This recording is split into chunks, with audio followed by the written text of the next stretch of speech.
Hello friends, मैं सोनिया यादव अपने channel पर आप सभी का स्वागत करती हूँ और बहुत बहुत धन्यवाद आप लोगों का, क्योंकि मेरे वीडियोस आप लोगों को पसंद आ रहे हैं, आप लोगों के काम आ रहे हैं। मुझे बहुत खुशी है। ज्योग्राफी, तो ज्योग्राफी में हम ज्योग्राफिकल थॉट्स पढ़ रहे थे और ज्योग्राफिकल थॉट में हमने लगभग सभी टॉपिक्स कवर कर लिए हैं। 2-3 टॉपिक बचे हुए हैं और हम ड्यूअलिज्म डिस्कस कर रहे थे। तो ड्यूअलिज्म में भी हमने फर्स्ट पार्ट, सेकंड पार्ट और थर्ड पार्ट कंप्लीट कर लिया था और बचा है फोर्थ पार्ट, जो आज हम कंप्लीट कर लेंगे। और टाइम भी ज़्यादा हो गया है, सुबह का टाइम है, उजाला भी होने वाला है। तो चलिए कुछ पढ़ाई कर लेते हैं। तो आज हम गुणात्मक और मात्रात्मक भूगोल के बीच का द्वैतवाद पढ़ने जा रहे हैं, यानी कि ड्यूअलिज्म बिटवीन क्वालिटेटिव और क्वांटिटेटिव ज्योग्राफी। अब सबसे पहले तो हम ये समझेंगे कि क्वालिटेटिव और क्वांटिटेटिव ज्योग्राफी का नेचर कैसा था, और फिर उसके बाद हम ये समझेंगे कि ड्यूअलिज्म कैसे आया, दोनों के बीच में द्वैतवाद कैसे आया। तो अभी यहाँ पर सबसे पहले टॉपिक को अच्छे से समझने के लिए हमें ज्योग्राफी की हिस्ट्री में थोड़ा सा जाना पड़ेगा। बस कहानी की तरह ध्यान से सुन लीजिए, इम्पोर्टेंट है। तो होता क्या था कि ज्योग्राफी की स्टडी के शुरुआती दौर में जब ज्योग्राफी सब्जेक्ट डेवलप हो रहा था, वो समय यात्रा और खोज का समय था। यानी कि जो खोजी विद्वान और यात्री हुआ करते थे, वो अपनी यात्रा से संबंधित सभी घटनाओं के वर्णन को अपनी पुस्तकों में लिख दिया करते थे। सारा मैटर डिस्क्रिप्टिव होता था और मिक्सड अप होता था। उस समय में ज्योग्राफी सब्जेक्ट ऐसी ही अनेक यात्राओं के वर्णनों से भरा हुआ था।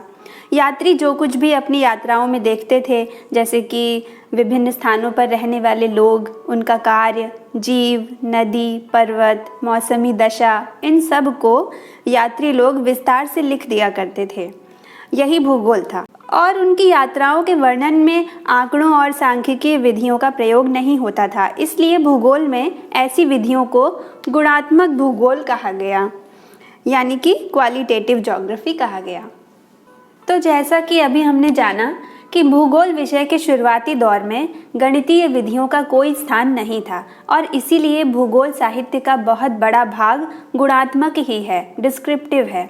हमबोल्ट और रिटर महोदय की पुस्तकें भी गुणात्मक विधि पर ही आधारित थी। तो क्वालिटेटिव मेथड पर आधारित, यानी कि गुणात्मक विधि पर आधारित जितना भी कार्य भूगोल में हुआ, वही क्वालिटेटिव ज्योग्राफी है, वही गुणात्मक भूगोल है।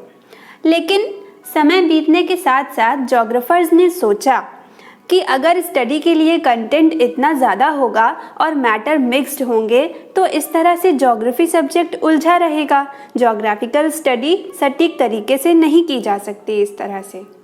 उसके बाद कुछ विशेषताओं को छांटा जाने लगा और उस पर आंकड़ों की मदद से नए तरीके से विचार किया जाने लगा।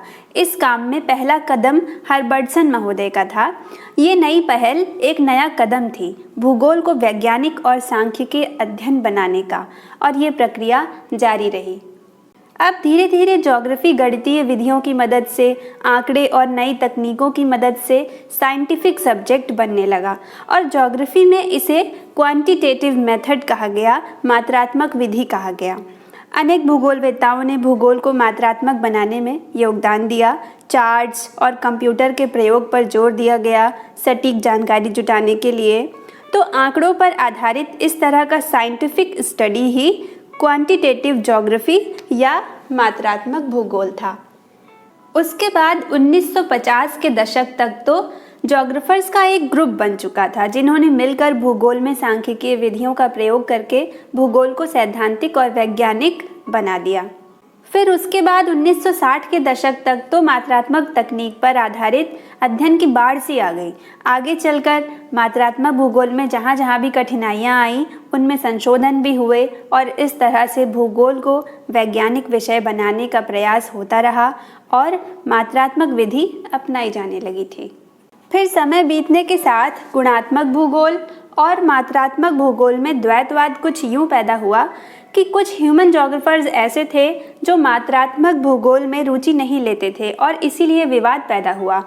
विद्वानों में किसी का मत था कि क्वालिटेटिव मेथड से ज्योग्राफी की स्टडी की जाए, तो कुछ भूगोलवेत्ता कहते थे कि क्वांटिटेटिव मेथड से ज्योग्राफी की स्टडी की जाए। और इसी विवाद के साथ ही भूगोल के अध्ययन में गुणात्मक और मात्रात्मक तकनीक के बीच द्वैतवाद उत्पन्न हो गया। तो आज हमने ड्यूअलिज्म भी कंप्लीट कर लिया। और वैसे तो मैं कोशिश करती हूँ कि अपने वीडियोस में मैं कुछ भी इम्पॉर्टेंट मिस ना होने दूँ, आपके सभी डाउट्स क्लियर कर दूँ।